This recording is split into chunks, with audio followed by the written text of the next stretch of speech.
Hello दोस्तों, मेरा नाम शोएब है और साथ में है अभिषेक। नमस्ते। वैसे तो आज वैक्सीन्स का कुछ डेटा देख रहे हैं, लेकिन कुछ ऐसे न्यूज़ आइटम्स हैं जो हमको थोड़ा सा आने वाले फ्यूचर की झलक देते हैं। लास्ट मंथ यूएसए ने मास्क और सोशल डिस्टेंसिंग के रूल्स उन लोगों के लिए रिलैक्स कर दिए जो फुली वैक्सीनेटेड हैं। हो सकता है जब हमारे यहाँ भी सब्सटैंशियल पॉपुलेशन को दोनों शॉट्स लग जाएं, दोनों डोजेस लग जाएं, तो हमारे यहाँ भी ये रूल्स रिलैक्स कर दिए जाएं। लेकिन इसके अपोजिट एक और न्यूज बताता हूं। कुछ ऐसे छोटे देश हैं जहां वैक्सीनेशन रेट्स तो हाईएस्ट है, लेकिन वहां कोविड की सर्च देखने को मिल रही है in terms of infection and deaths both. ये देश हैं उरुग्वे, बहरीन एंड मालदीव्स। तो फिर यह भी हो सकता है कि हमारे यहां भी एक बड़ी पॉपुलेशन को वैक्सीन लगने के बावजूद थर्ड वेव आ जाए। वैसे आई होप ऐसा ना हो, लेकिन अगर आप सोच रहे हैं कि वैक्सीन लगने के बाद भाई इन्फेक्शन कैसे फैल सकता है, क्योंकि एंटीबॉडीज तो सब में ही होंगी, तो फिर हो सकता है किसी को इन्फेक्शन हो जाए, लेकिन इसे फैल कैसे सकता है? तो ये सब डिपेंड करता है अलग अलग वायरस के वेरिएंट्स पर। फर्स्ट वेव का जो वायरस था वो सेकेंड वेव से अलग था। इंडिया में सेकेंड वेव में एक अल्फा वेरिएंट देखने को मिला जो था B117, जिसकी कंट्री ऑफ ओरिजिन थी यूके। एंड दूसरा वेरिएंट जो था वो डेल्टा वेरिएंट B1617, जिसकी कंट्री ऑफ ओरिजिन इंडिया ही है। तो रिसेंटली एक यूके की स्टडी के हिसाब से डेल्टा वेरिएंट 60% ज्यादा ट्रांसमिशेबल है as compared to alpha variant. And ये जो वैक्सीन हैं लाइक एस्ट्राजेनेका, जो हमारे यहाँ कोविशील्ड नाम से अवेलेबल है, वो इस डेल्टा वेरिएंट पर 17% लेस इफेक्टिव है आफ्टर द फर्स्ट शॉट। लेकिन सेकेंड डोज के बाद, सेकेंड शॉट के बाद ये गैप और कम हो जाता है। अब सेकेंड डोज कब दिया जाना चाहिए, तो उसके लिए भी अलग अलग कंट्रीज में अलग अलग गैप है। हमारे यहाँ तो second dose between 12 to 16 weeks दिया जा रहा है, लेकिन WHO की वेबसाइट पर and in many other countries the suggested gap जो है वो 8 टू 12 वीक्स की है। अब ये सब ऑब्वियसली अथोराइज्ड बॉडीज की स्टडी पर डिपेंड करता है, तो उसमें हम ज्यादा जाएंगे नहीं। खैर, ये सब एवर चेंजिंग अपडेट्स हैं, ये सब न्यूज आइटम्स। हो सकता है कल को कुछ और हो जाए, एकदम से सब कुछ बदल जाए, लेकिन जो डेटा होता है वो रॉक सॉलिड होता है, अभी तक का जो डेटा है। और वैक्सीन रिलेटेड डेटा शेयर करेंगे अभिषेक। हम आज जब डाटा की बात करें उसके पहले सेंटर ने वैक्सीनेशन पॉलिसी चेंज की है। 21 जून से इम्प्लीमेंट होने वाले से बात करेंगे। जैसे कि सब जानते हैं कि मंडे को प्राइम मिनिस्टर आए थे, उन्होंने कहा कि अब सेंट्रल गवर्नमेंट ही सबको फ्री वैक्सीन लगाएगी। तो अभी तक हो क्या रहा था, जब 1 मई से सब 18+ वालों को वैक्सीनेशन स्टार्ट हुआ था, तो टोटल जितना प्रोडक्शन होता था पूरा हमारी कंट्री में, जैसे भारत बायोटेक की कोवैक्सीन है और सीरम इंस्टीट्यूट कोविशील्ड बनाया है, तो उसका जितना टोटल प्रोडक्शन था उसमें से 50% सेंट्रल गवर्नमेंट खरीदती थी, 25% state government and 25% private player. अब जो सेंट्रल गवर्नमेंट की 50% जो प्रोक्योर करती थी वो स्टेट्स में लेती थी, पर वो उनकी कंडीशन होती थी कि आप 45+ लोगों को लगाएंगे, और 25% स्टेट गवर्नमेंट खरीदनी पड़ती थी, 25% प्राइवेट प्लेयर खरीद रहे थे। अब क्या होगा 21 जून से, कि जो 25% स्टेट गवर्नमेंट खरीद रही थी वो भी सेंट्रल गवर्नमेंट खरीदेगी। सेंट्रल गवर्नमेंट टोटल 75% वैक्सीन खरीदेगी, 25% प्राइवेट प्लेयर खरीदेंगे, और वो फिर वो स्टेट गवर्नमेंट्स को देगी। अब ये क्वेश्चन आता है कि अचानक ये 1 डेढ़ महीने में क्यों पॉलिसी चेंज करना पड़ी। तो इसके दो मेन रीज़न है, दो बड़े रीज़न है। पहला कि सुप्रीम कोर्ट में जो केस चल रहा है, सुप्रीम कोर्ट ने ये पूरा वैक्सीनेशन जो चल रहा था, जिस तरह से कोविड फैल रहा था, उसका सू मोटो लिया, यानी खुद से ही संज्ञान लेते हुए सबको नोटिस किए, जितनी भी पार्टीज थी, और उसकी सुनवाई चल रही थी। उस सुनवाई के दौरान सुप्रीम कोर्ट ने कई एक बहुत ही कड़ी टिप्पणियाँ की थी। उनके जो मेन ऑब्जेक्शन थे जो सेंट्रल गवर्नमेंट पे, उन्होंने बोला था कि आप 45+ को तो आप फ्री में वैक्सीन दे रहे हैं, बट 45 से जो नीचे और उनको फ्री में वैक्सीन क्यों नहीं दे रहे, तो ऐसे डिफ्रेंशिएट क्यों? दोनों ही एज ग्रुप के लोग इंडिया के नागरिक है, तो ऐसे डिफ्रेंशिएट कैसे कर सकते हैं? उसके बाद आप अलग, सेंट्रल गवर्नमेंट मैन्युफैक्चरर से अलग प्राइस पे वैक्सीन खरीद रही है, स्टेट गवर्नमेंट को अलग प्राइस हो रही है, जो स्टेट गवर्नमेंट की जितनी बार्गेनिंग पावर उस पर आप नेगोशिएट, उस पर आप खरीद सकते हो, प्राइवेट प्लेयर अलग खरीद रहे हैं, तो ये प्राइसिंग में डिफ्रेंशिएट क्यों? तो ये दो मेन सुप्रीम कोर्ट के पॉइंट थे। और उसके बाद जब स्टेट गवर्नमेंट को बोला कि आप 25% वैक्सीन आप खरीद के लगा सकते हो, तो हम जानते हैं कि जैसे भी हमारी जितनी डिमांड, जितनी पॉपुलेशन है, उसके हिसाब से प्रोडक्शन नहीं हो रहा है। तो स्टेट गवर्नमेंट को काफ़ी दिक्कतें आई कई स्टेट गवर्नमेंट को वैक्सीन प्रोक्योर करने में। कई स्टेट गवर्नमेंट ने ग्लोबल टेंडर निकाले थे, बाहर की कंपनियों को इनवाइट किया था कि आप हमें वैक्सीन दीजिए, बट वो ग्लोबल टेंडर का एक भी किसी ऐसा कोई ग्लोबल टेंडर नहीं था जिसको किसी कंपनी ने एक पॉजिटिव अप्रोच किया हो। सभी ग्लोबल टेंडर जो से थे उस पर कुछ भी पॉजिटिव रिस्पांस नहीं आया है। कई कंपनीज ने, जो बड़ी कंपनीज थी, फाइजर थे, मॉडर्ना था, उन्होंने मना कर दिया कि हम स्टेट गवर्नमेंट से डायरेक्ट डील नहीं करेंगे, हम सेंट्रल गवर्नमेंट से डील करेंगे। तो ये कई रीज़न थे, इसलिए स्टेट गवर्नमेंट को अपनी पॉलिसी चेंज करना, सेंट्रल गवर्नमेंट को अपनी पॉलिसी चेंज करना पड़ी, और अब सेंट्रल गवर्नमेंट ही प्रोक्योर करके स्टेट गवर्नमेंट को देगी। अब स्टेट गवर्नमेंट को कैसे देगी, तो उसके लिए भी क्राइटेरिया है कि किसी स्टेट की पॉपुलेशन कितनी है, वहाँ पे कोविड की क्या सिचुएशन है, और कितना वेस्टेज है। इन तीनों फैक्टर पर डिपेंड करेगा कि किस स्टेट को कितना अलोकेशन होगा।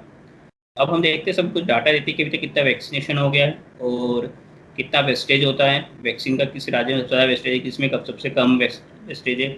और एक इंटरेस्टिंग डाटा मुझे एक मिला, जिसमें देखा कि वैक्सीनेशन में भी मेल फीमेल में काफ़ी डिफरेंस आ रहा है, कि मेल पॉपुलेशन ज़्यादा वैक्सीनेट हो रही है, फीमेल पॉपुलेशन कम वैक्सीनेट हो रही है।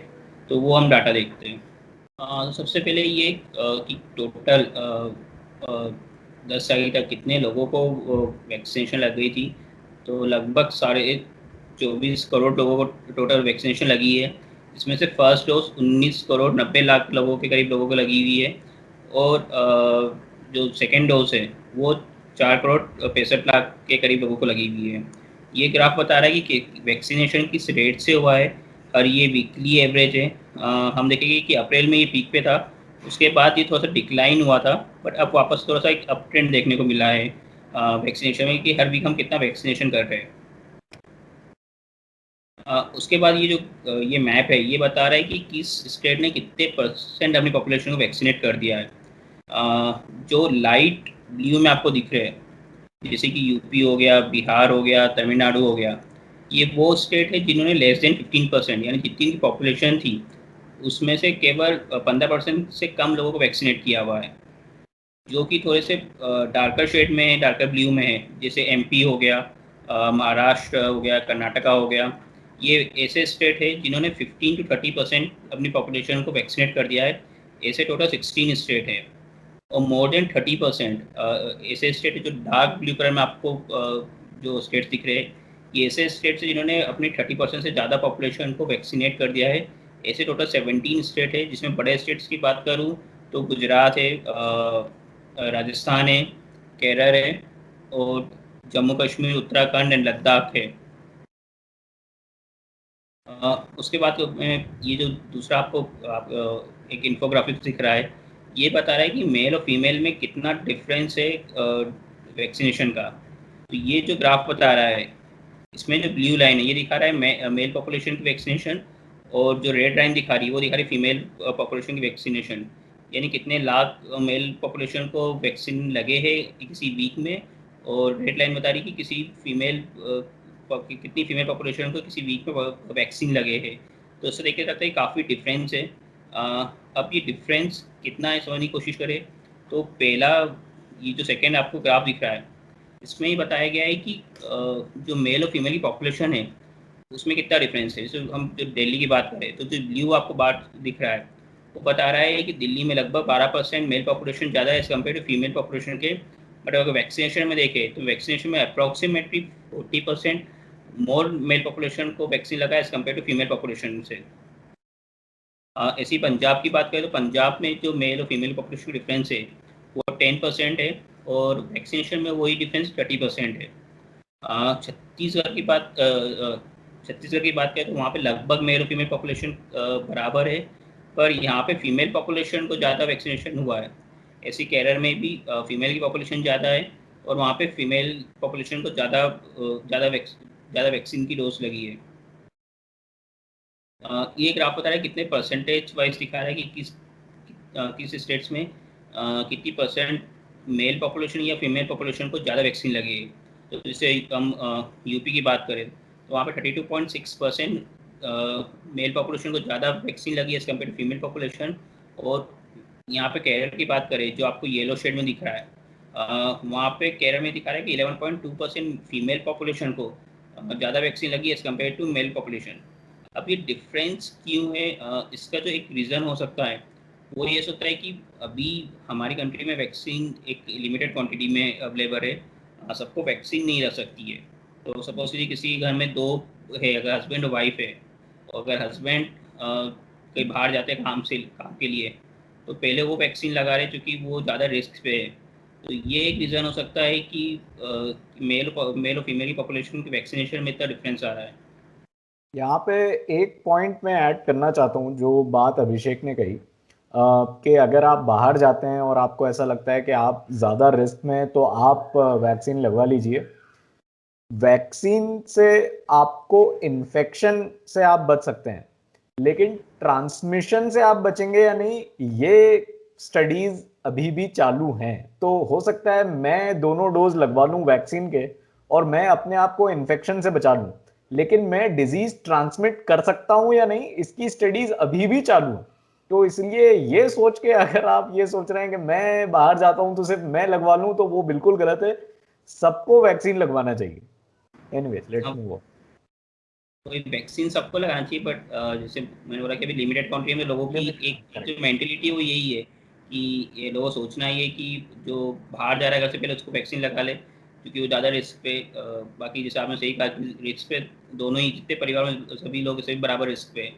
आप जरूरी नहीं कि अगर वैक्सीन लगा रही तो आप ट्रांसमिट नहीं कर सकते, हो सकता है आप ट्रांसमिट भी कर सकें। तो इसलिए जैसी वैक्सीन अवेलेबल होती है तो परिवार के सभी सदस्य को वैक्सीन लगाना जरूरी है। दूसरा ये फिगर है कि वेस्टेज कितना होता है। तो हम बात कर रहे हैं जो सबसे कम वेस्टेज वो है केरल और वेस्ट बंगाल में। केरल में -6.37% वेस्टेज है वैक्सीन का, और वेस्ट बंगाल में -5.28% वेस्टेज है। अब ये माइनस में क्यों फिगर है, तो इसका मतलब ये है कि जितनी इनको डोज अलाउड हुई थी यानी जितनी डोज इनको मिली थी, सपोज करिए कि अगर केरल को अगर 100 डोज मिली थी तो उन्होंने 100 डोज से 106 लोगों को वैक्सीन लगाई है। वहीं वेस्ट बंगाल ने को जो आप 100 डोज मिली थी उन्होंने 105 लोगों को वैक्सीन लगाई है। यानी कि इन्होंने जितनी डोज लगाई उससे ज़्यादा वैक्सीनेशन किया है। आप ऐसा क्यों? जैसे कि जानते हैं कि जो एक वैक्सीन की पूरी वाइड रहती है उसमें 10 डोज लग सकती है, बट उसमें थोड़ी क्वांटिटी तब भी बच जाती है। अगर आप 10 डोज लगा दी उसके बाद भी थोड़ी सी क्वांटिटी बच जाती है। तो इन स्टेट्स ने क्या किया, जो बची हुई क्वांटिटी थी उसको भी वेस्ट नहीं किया है, और उसको उससे भी उन्होंने लोगों को वैक्सीनेट किया है। तो इसलिए इनका जो वेस्टेज है वो माइनस में है। अगर ये देखें तो इसी तरह जो केरल का जो नंबर है, उन्होंने केरल ने 1.1 लाख एक्स्ट्रा लोगों को वैक्सीन लगाई है, और वही वेस्ट बंगाल ने 1.61 लाख लोगों को वैक्सीन लगाई है। सबसे ज़्यादा जो वेस्टेज है। यहाँ एक पॉइंट मैं यहाँ पे ऐड करना चाहता हूँ। कुछ भी इसमें कंफ्यूजन ना हो, किसी को ऐसा ना लगे कि कहीं ऐसा तो नहीं हो रहा है कि 10 लोगों की वायल में से 11 लोगों को इन वैक्सीन दे रहे हैं। ऐसा नहीं है। एक्चुअली जो वायल होती है उसमें कुछ एक बहुत ही कम क्वांटिटी ये अज्यूम किया जाता है कि इतनी तो वेस्ट होगी ही, और उस अजम्पशन के थ्रू पे वायल्स बनती हैं और सप्लाई होती हैं। तो वो जो अज्यूम्ड वैल्यू है कि इतनी तो वेस्टेज होगी, वो भी केरला और वेस्ट बंगाल ने वेस्ट नहीं किए। तो ये ऐसा इसका मतलब नहीं है कि 10 लोगों की वायल में से 11 लोगों को इंजेक्शन लगे। वेस्ट जो अज्यूम किया जाता है स्टैंडर्ड के इतना तो वेस्ट हो गई, वो भी इन दोनों स्टेट्स ने नहीं किया है। सिर्फ ये ऐड करना चाहता था। हाँ, क्वांटिटी इतनी लगी, 10 लोगों जितनी क्वांटिटी वैक्सीन लगनी थी वही लगी है, कम नहीं लगी है। पर जो एक्स्ट्रा जो क्वांटिटी थी उसको भी यूज़ करके उन्होंने ज़्यादा लोगों को वैक्सीनेट किया है। सबसे ज़्यादा वेस्टेज है वो है झारखंड में, जो कि है लगभग 34%। बड़े स्टेट की बात करें जैसे गुजरात, तो गुजरात में है 3.78%, महाराष्ट्र में 3.63%, मध्य प्रदेश में 7.35%, छत्तीसगढ़ में 15.79%, और पूरे हम इंडिया का एवरेज देखें तो अप्रोक्सीमेटली वो 6% के आसपास है। यानी कि हर महीने 6% वैक्सीन की डोज वेस्ट जा रही है पूरे इंडिया में। पूरे वर्ल्ड की बात करें तो कितने पॉपुलेशन को वैक्सीन लग गई है, को जो सबसे ज़्यादा जो कंट्रीज, जिन कंट्रीज सबसे ज़्यादा वैक्सीन लगाई है, उसमें देखिए चाइना चाइना ने अभी तक 70.5 करोड़ लोगों को वैक्सीन लगा दी है। अगर ये देखें तो ये वर्ल्ड की लगभग 34.9% पॉपुलेशन है। और चाइना की पॉपुलेशन देखें वर्ल्ड में, जो चाइना का हिस्सा है वर्ल्ड की पॉपुलेशन में, वो है 18.5%। यूएसए ने अभी तक 29.7 करोड़ डोज लगाई है। उनका ये जो उनका कंट्रीब्यूशन वैक्सीनेशन पूरे वर्ल्ड में वो 14.7%। और वर्ल्ड में जो उनकी पॉपुलेशन उनका कंट्रीब्यूशन है वो है 4.2%। इंडिया की बात करें तो इंडिया ने 21.6 करोड़ लोगों को वैक्सीन लगाई है। जो जितने पूरे वर्ल्ड में जितने लोगों को वैक्सीनेशन लगी है, इसका ये 10.7% पॉपुलेशन वाइज देखें तो ये 17.7%। ब्राज़ील की बात करें, ब्राज़ील ने 6.8 करोड़ लोगों को वैक्सीन लगा दी है। जर्मनी ने 5.3% लोगों को वैक्सीन लगा दी है। इसमें ये देखिए कि हम यूएसए, चाइना और ब्राज़ील और जर्मनी की बात करें तो जितना इनके वर्ल्ड पॉपुलेशन में इतना कॉन्ट्रीब्यूशन है, जैसे चाइना का वर्ल्ड पॉपुलेशन में कॉन्ट्रीब्यूशन है 18.5%, बट अभी तक जितना वैक्सीनेशन हुआ है उन्होंने उससे कंपेयर कर दो 34.9% लोगों को वैक्सीन लगा दी है। यानी कि उन्होंने जिस एवरेज से पूरी दुनिया में वैक्सीनेशन हो रहा है उससे ज़्यादा रफ्तार से अपनी पॉपुलेशन को वैक्सीनेट किया है। इसको ऐसे भी समझ सकते हैं कि 100 लोगों में से अगर हम वर्ल्ड में से 100 लोग लें तो उसमें से 18.5 आपको चाइनीज मिलेंगे। Is that correct? और करेक्ट। और अगर आप 100 वैक्सीनेटेड लोग वर्ल्ड में से उठाएंगे तो उसमें से 35 या 34.9 लोग आपको चाइनीज मिलेंगे। करेक्ट। तो इस बार के कॉन कॉल में इतना ही। आई होप आपको ये सब डेटा जान के थोड़ा इंफॉर्मेटिव लगा हो। अगली बार फिर मिलेंगे, तब तक के लिए टेक केयर।